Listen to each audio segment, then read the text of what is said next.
내게로 오라는 말씀 따라 마태복음 11장 28절 내게로 오라. 예수님께로 가야 한다는 말을 들으면 수치를 느낍니까? 우리가 예수 그리스도께 가지 않으려는 이유가 무엇인지 생각해 보십시오. 만일 당신이 정말로 어떤 사람인지 알고 싶다면 내게로 오라는 주님의 이 말씀으로 당신 자신을 시험해 보십시오. 당신이 진짜 성도가 아니라면 어떻게 하든 주께로 가지는 않고 논리를 따지거나 입씨름을 할 것입니다. 심지어 예수님께 가기보다는 슬픔을 택할 것입니다. 당신은 당신에게 지극히 어리석어 보이는 마지막 순간에 내 모습 이대로 오기보다 어떤 수단을 써서라도 예수님께 가는 것을 피하려 할 것입니다.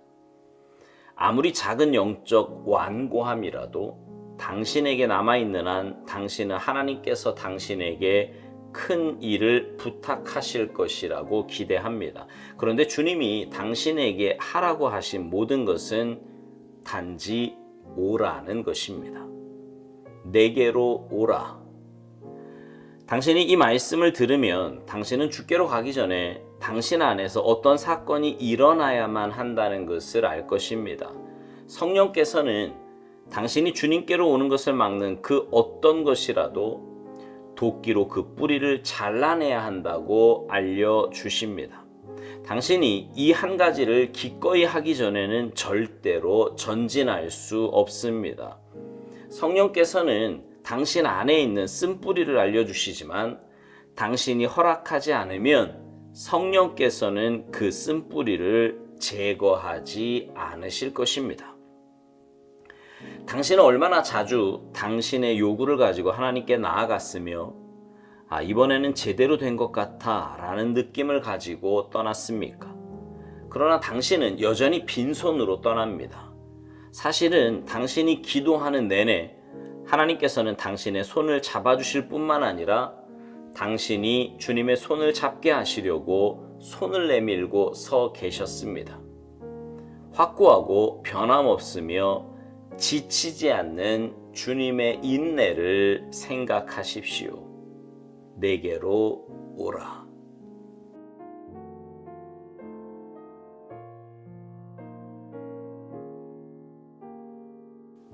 여러분 혹시 가시나무라는 노래 아십니까?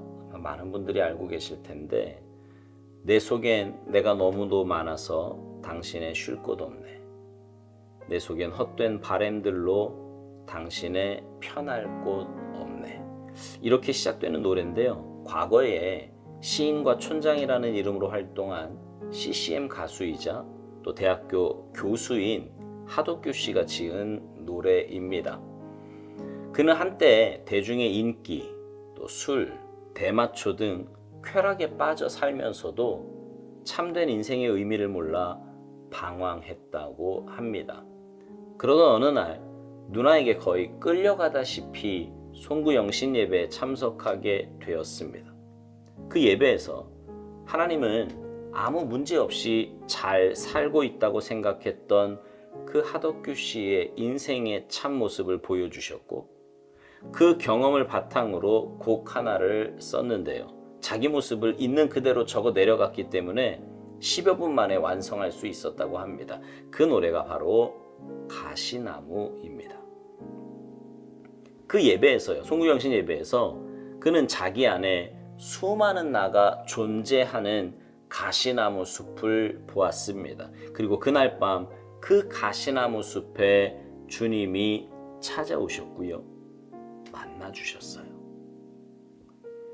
여러분 정말 우리 안에는 너무나 많은 자아가 있다고 생각되지 않습니까?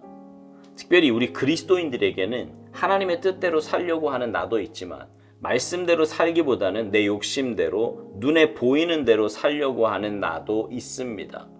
그런 우리를 세상에 그냥 두지 않으시고 날마다 우리를 은혜의 자리로 부르시는 분이 계십니다. 바로 우리 구주 예수님이십니다. 그 주님의 부르심에 올바로 응답할 수 있다면 우리는 영적으로 깨어있는 사람이고요. 믿음의 삶을 살고 있는 사람입니다. 그러나 그 주님의 부르심에 자꾸 외면하게 된다면 지금 나는 영적으로 어떤 삶을 살고 있는지 반드시 점검해 보아야 합니다. 오스왈드 목사님은요, 만일 당신이 정말로 어떤 사람인지 알고 싶다면 내게로 오라는 주님의 이 말씀으로 당신 자신을 시험해 보라고 말합니다. 당신이 진짜 성도가 아니라면 어떻게 하든 주께로 가지는 않고 논리를 따지거나 입씨름을 할 거라고요. 심지어 예수님께 가기보다는 슬픔을 택할 것이라고 말합니다. 여러분, 주님이 우리를 부르시는 것은 무언가 일을 시키시기 위함이 아니에요. 우리에게 뭔가 대단한 헌신을 요구하시기 위함도 아닙니다. 그냥 오라는 거예요. 그냥 오라는 겁니다. 와서 주님과 교제하자고 하십니다. 세상에서 찌든 몸과 마음을 주님 앞에 내려놓고 참된 쉼을 얻으라 하십니다. 영원하지도 않은 것에 목숨 걸고 사는 우리의 모습을 돌아보며 허탄한 것에서 돌이키라는 것입니다. 여러분, 주님의 원하심은 우리가 주님 안에서 참된 평안과 기쁨을 누리기를 원하시는 것입니다. 그런데 우리는 그런 주님의 마음을 전혀 깨닫지도 이해하지도 못하고 엉뚱한 생각을 합니다. 오스왈드 목사님은 이것을 이렇게 표현합니다. 아무리 작은 영적 완고함이라도 당신에게 남아있는 한 당신은 하나님께서 당신에게 큰 일을 부탁하실 것이라고 기대한다고요. 그런데 주님이 당신에게 하라고 하신 모든 것은 단지 오라는 것이라고요. 그렇습니다. 주님은 단지 오라고 하십니다. 주님께 나와 교제하자고요. 주님과 만나 삶의 참된 의미를 깨닫고 믿음 안에 거하는 복된 삶을 살라고 오라고 하십니다. 여러분은 주님의 부르심에 온전히 응답하며 사십니까? 만약 아니라면 무엇 때문입니까? 삶이 너무 바빠 시간이 없다고 핑계를 대십니까? 아니면 요즘처럼 코로나가 창궐할 때 사람이 많이 모인 곳은 가기 두렵다는 마음이 드십니까? 주님의 오라고 부르심은요, 단지 예배만을 의미하는 게 아니에요. 매일의 삶 속에서 주님은 우리를 부르십니다. 나와 만나자고 하십니다. 그리고 그 주님의 부르심에 응답하여 매일 주님과의 만남이 내 삶에 자리 잡을 때 우리 삶은 세상의 조건이나 환경과 상관없이 주님께로부터 오는 참된 기쁨과 평안 가운데 살아가게 될 것입니다.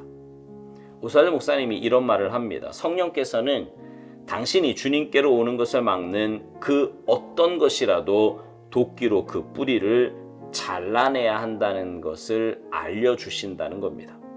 당신이 이 한 가지를 기꺼이 하기 전에는 절대로 전진할 수 없다고요. 그렇습니다. 내 안에 주님께로 나아가는데 방해되는 것이 있다면 그것이 무엇이든 반드시 잘라내야 합니다. 그리고 주님께 나아가야 합니다. 그래야 우리는 영적으로 성장하고 성숙할 수 있습니다. 사랑하는 성도 여러분, 내게로 오라는 주님의 부르심에 올바로 응답하며 삽시다. 주님과의 만남이 내 삶의 가장 복된 일입니다. 이 사실을 늘 기억하며 어떤 상황에서도 주님과의 교제 시간을 놓치지 않고 주님께 나아가 주님과 행복한 동행하며 사시는 여러분 모두가 되시기를 주님의 이름으로 축복합니다. 아멘.